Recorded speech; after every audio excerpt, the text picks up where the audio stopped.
Affaire Eli Pada, prophète Eli Pada.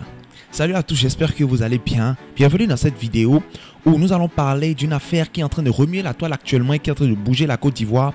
C'est l'arrestation du prophète Eli Pada. Le prophète Eli Pada est un prophète de la Côte d'Ivoire, un prophète ivoirien qui est le fondateur et le surintendant de l'église Cité de Dieu.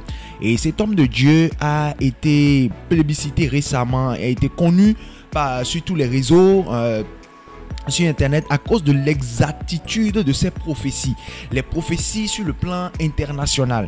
Il a donné des prophéties par rapport à la Côte d'Ivoire concernant la mort du président Konan Bédié, et ça s'est avéré être juste. Il a donné des prophéties sur l'accident qui est arrivé à la chanteuse Rosine Layo, l'artiste Rosine Layo, et ça s'est avéré juste. Il a donné également une prophétie par rapport au coup d'État au Gabon, et ça s'est avéré également juste. Donc c'est ces prophéties-là qu'il avait données déjà avant et qui se sont accomplies, qui a fait qu'il est devenu vraiment célèbre et que le monde entier a commencé à parler de lui. On a commencé à parler de lui sur les différents réseaux sociaux. Et donc actuellement, ce qui est en train de se passer, c'est quoi? C'est que les membres de son église ont fait une vidéo le 31 pour pouvoir parler de leur père spirituel, pour dire qu'il a disparu, ils ne l'ont plus retrouvé, ils ne savent pas là où est-ce qu'il est passé. Et cela a vraiment ému beaucoup de personnes et cela a bougé la toile. Les gens ont commencé à demander sur la toile où est-ce qu'il est passé, est-ce qu'on l'a arrêté, qu'est-ce qui s'est passé en réalité, parce que il avait déjà fait une annonce que le 31, ce sera vraiment chaud. Il va donner encore des prophéties précises et il va encore dévoiler un certain nombre de choses. Et donc, qu'ils disparaissent comme ça, c'était un peu bizarre. Et qu'ils ne viennent pas à ce programme-là, parce que les membres, les anciens de son église ont dit que c'est un programme qu'ils étaient en train de préparer depuis près de 3 mois. Et le prophète même avait disparu pendant un moment parce qu'il était allé sur la montagne pour un temps de consécration. Et c'était que le 27 décembre qu'il est réapparu. Et donc il a dit que le 31 il allait donner beaucoup de prophéties, beaucoup de choses que Dieu lui a dites pendant ce temps de consécration là. Et donc le fait qu'il n'ait pas assisté à un programme qu'ils étaient en train de préparer depuis 3 mois, le 31 il ne pouvait pas le rater. Donc le fait qu'il l'ait raté, donc ils ont compris qu'il y a quelque chose qui est en train de se passer. Et quelques temps après, beaucoup de gens ont commencé à dire sur les différents réseaux qu'il a été arrêté, d'accord, et qu'il serait actuellement en prison à la Maca, au bâtiment C. Et certaines personnes, il y a beaucoup de rumeurs qui sont passées. Certaines personnes ont dit qu'il a été enlevé, certaines personnes ont dit que c'est le gouvernement qui l'a arrêté. Donc finalement, l'information qui ressort actuellement, c'est qu'il est en détention en prison à la Maca. Donc chacun se demande, mais pourquoi? Qu'est-ce qu'il a fait? Est-ce que ce sont ces révélations qu'il a données? Est-ce que ce sont les prophéties? Qu'est-ce qu'il a fait concrètement pour qu'on puisse l'arrêter à la Maca? Et qu'il vous souvienne qu'il y a de cela quelques temps, il y a un pasteur également ivoirien qui était arrêté en plein culte, et cela était passé sur les réseaux sociaux et tout. Mais maintenant, c'est l'arrestation du prophète Eli Pada. Donc tout le monde est indigné, les hommes de Dieu. Beaucoup de gens se demandent qu'est-ce qui se passe. Même le révérend Makosso a parlé de cela et il a fait une vidéo là-dessus. Je vais partager cela avec vous bientôt dans les vidéos. Si vous voulez voir cette vidéo et si vous voulez savoir mon avis, dites-moi dans les commentaires pour que je puisse partager cela avec vous.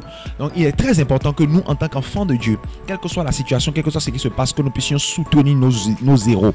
Quelle que soit l'erreur que la personne a commise, nous devons d'abord nous tenir fermes et soutenir nos héros et prier pour eux.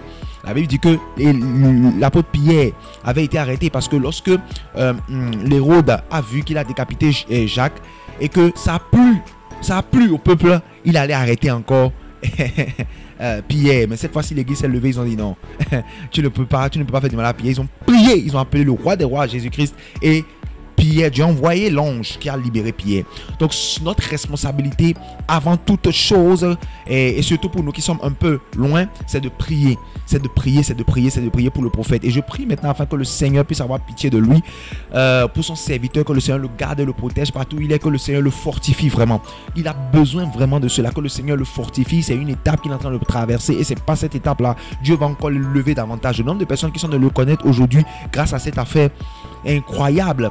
Donc en réalité, c'est une publicité que le diable est en train de lui faire et qu'il ne sait pas, en voulant essayer de l'éteindre. Donc nous allons prier encore pour lui. Je vous demande, vous qui êtes dans les commentaires, laissez des commentaires de prière en faveur du prophète, que le Seigneur le garde et le protège, que le Seigneur le fortifie. Ce n'est pas facile, que le Seigneur le fortifie et que le Seigneur le sorte de là au nom puissant de Jésus. Que la miséricorde de l'Éternel parle en sa faveur au nom puissant de Jésus. Nous prions, Seigneur, pour ton serviteur, afin que tu puisses le garder, le protéger et que tu puisses l'aider afin qu'il sorte maintenant au nom de Jésus. Que tous les plans maintenant de l'ennemi contre personne, sa vie soit détruite au nom de Jésus. Protège-le afin qu'il ne meure pas au nom puissant de Jésus. Garde-le et touche le cœur des dirigeants maintenant, Seigneur, de la Côte d'Ivoire, afin qu'on puisse le libérer maintenant au nom puissant de Jésus-Christ. Nous t'implorons maintenant, nous implorons ta miséricorde pour ton serviteur au nom de Jésus. Interviens dans cette situation et libère-le au nom puissant de Jésus-Christ de Nazareth. Amen. Alors continuons à soutenir l'homme de Dieu dans la prière, et je crois que le Seigneur qui est fidèle, il va agir de la même manière qu'il a agi, il a libéré Pierre dans ce temps-là. Il va agir en faveur de cet homme de Dieu, de ce prophète, le prophète Élie Pada, et il va le libérer au nom puissant de Jésus-Christ de Nazareth. Et continuez à prier. Dites dans les commentaires, donnez des prières dans les commentaires, priez pour l'homme de Dieu afin que le Seigneur puisse le libérer. Alors je vous tiens informé pour les autres informations. Si vous voulez cela, dites-le moi dans les commentaires, je vous tiendrai informé. Que le Seigneur vous bénisse. Restez connectés pour la suite des informations et pour la suite des vidéos sur cette chaîne. N'oubliez pas de vous abonner, d'activer la cloche de notification, c'est très important. Abonnez-vous et activez la cloche de notification pour être informé dès que nous allons publier une nouvelle vidéo.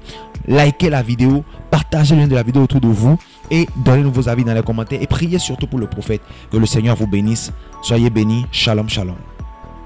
N'oubliez surtout pas de vous abonner à la chaîne. Pour pouvoir vous abonner à la chaîne, ce n'est pas du tout compliqué. Il suffit de cliquer sur s'abonner qui est devant le nom de la chaîne, The Word of Our Living God, et ensuite de cliquer sur la cloche de notification.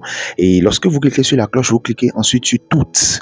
Là où il y a toutes, vous cliquez là-dessus et là vous venez de vous abonner à la chaîne et d'activer la cloche de notification. Comme ça, dès que nous allons poster une nouvelle vidéo, vous serez les premiers informés. Merci beaucoup à vous et que Dieu vous bénisse.